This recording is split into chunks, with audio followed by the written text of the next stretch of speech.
The Fifth Avenue Theater in Seattle, which I haven't been in for a while, I called them out in a Twitter post over the weekend after one of you sent me something you had seen in a newsletter. And the response I got is, I would say, very predictable. Let's get to it in our segment, Unbelievable.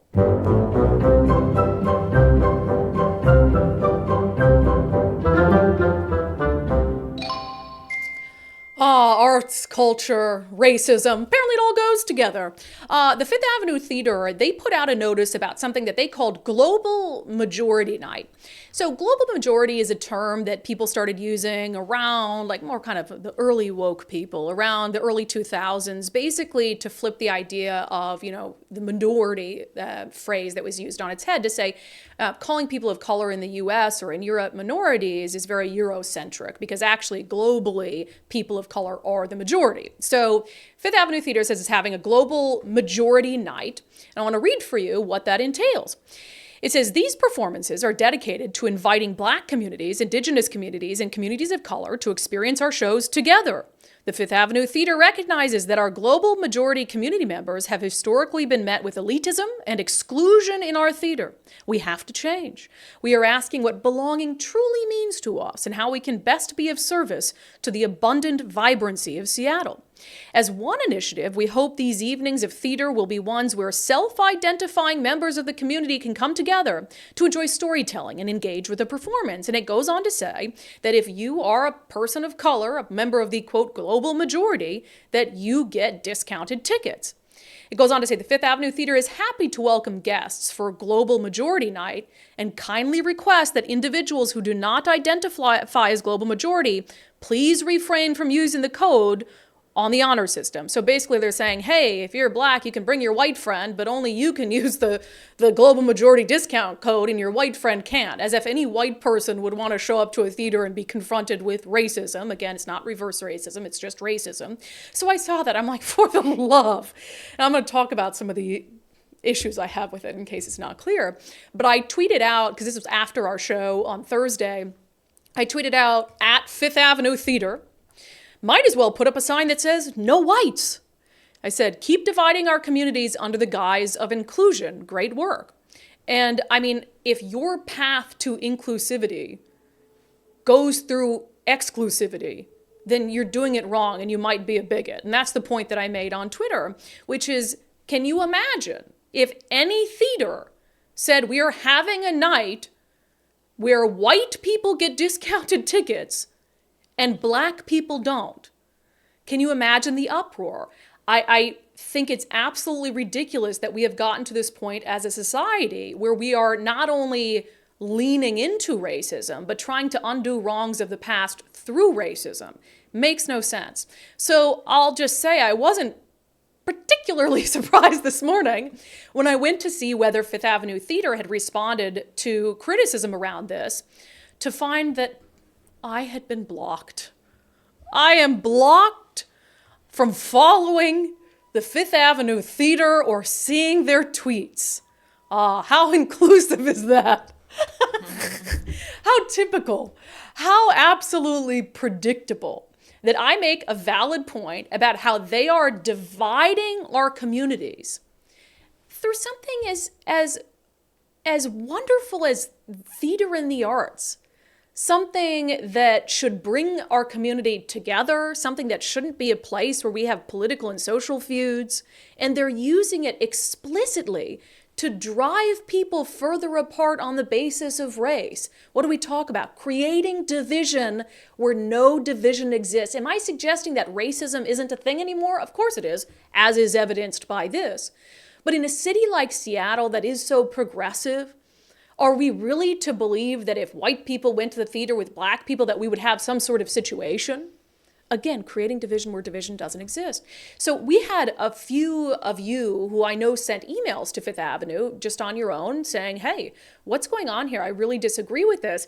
So one of our readers sent back the response that they got from the Fifth Avenue Theater. The Fifth Avenue Theater said, hello. The Fifth Avenue Theater and most established regional arts organizations have historically white performers, historically white orchestra, historically white audience, historically white staff, historically white board. People of color in a predominantly white audience are more likely to be asked if it's their first time there. They are more likely to be monitored for laughing too loud. They are under a microscope of audience comments if they arrive late or leave early or make a comment to a fellow theater goer. We have had people of color tell us they don't know if they belong at the Fifth, if they are welcome, if they will be able to relax and enjoy the experience, if they feel they are the other, quote. The theater canon is full of classics that are beloved yet are problematic due to their racist plots and overtones. Representation on stage has been a barrier as well. They concluded, it's not about price. It is about the experience. So we are working to make the experience more relaxing and enjoyable. Let me dissect that just momentarily here. So here you have this theater that says and is acting like it is, this woke bastion where everyone's acceptable and it's going to skirt these historical norms, which I'm not denying that some of these things are true, that in a lot of theaters, historically white performers, orchestra, audience, staff, board, and that goes back to, of course, at the time where there was racial segregation and discrimination and slavery, yeah, that was the case historically. But this is a theater in Seattle in 2023. And then it goes on to say, people of color in a predominantly white audience are more likely to be asked if it's their first time there. They are more likely to be monitored for laughing too loud. They are under a microscope of audience comments if they arrive late or leave early. That to me suggests the Fifth Avenue Theater thinks that if you are a regular attendee, that you're treating black people like that. If you go to the Fifth Avenue Theater, you've gone there for years, you are fostering an environment where people of color don't feel welcome. It seems like the Fifth Avenue Theater is saying that of its patrons. Does it not? And then they go on to say, we've had people of color tell us they don't know if they belong at the Fifth. If they're welcome, if they'll be able to relax and enjoy the experience. Okay, well, you're the theater. What kind of environment are you fostering? If black people, which I don't believe this has actually ever happened, are coming to you and saying they don't know if they belong there. That sounds like a you problem. That doesn't sound like a white person problem who wants to go to the theater and enjoy The Little Mermaid. That's ridiculous. And so it's not about the price, it's about the experience. So we're working to make the experience more relaxing and enjoyable. Are you saying that the experience at the Fifth Avenue Theater is not relaxing and enjoyable for people of any race and of any color? It sounds like, again, that's a theater problem. So this is just absolutely absurd to me. And Nicole, hello, Nicole, you have reached out to the Fifth Avenue Theater. I have. Well, I can't say much to them on social media anymore because I'm blocked.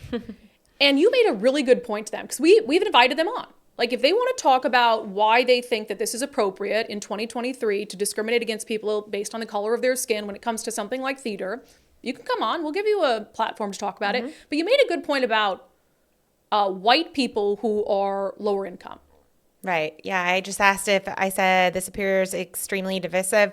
While the press release claims the theater is aiming to be less exclusive, it quite obviously is excluding low-income white people from attending. Right. So, and that's like kind of two elements of it. Like if they had the global majority night, but there wasn't a discount, but they're like, hey, you can come in and we'll, have a night where there's no white people in there, which they wouldn't actually say no whites only, because that would just be screaming out loud what they're actually trying to do. But this is the kind of soft bigotry of low expectations, which I know Dory talked about a lot, which is, what are you assuming that people of color need discounted tickets? Right. And then are you assuming that poor white people don't exist? That there aren't white people who also could benefit from discounted tickets to your theater? Right. I think of all the conversations that we have around diversity, one of the elements that is left out more than any other is economic diversity, is to say, people who are low income. I mean, that spans the spectrum of skin color, and it's just left out so often in conversations about diversity. Have you heard back from them yet? Because you just sent that before the show started. Yeah, I haven't heard back from them yet. Not I'll unbelievable. Keep you posted. Yeah, keep us posted. All right, Nicole, thank you. And so we will let you know, certainly, if we hear back from the Fifth Avenue Theater. But this is just racism. I've tried to stop sometime in the past year from calling it reverse racism, because racism against any skin color is just racism, even if it's racism against whites.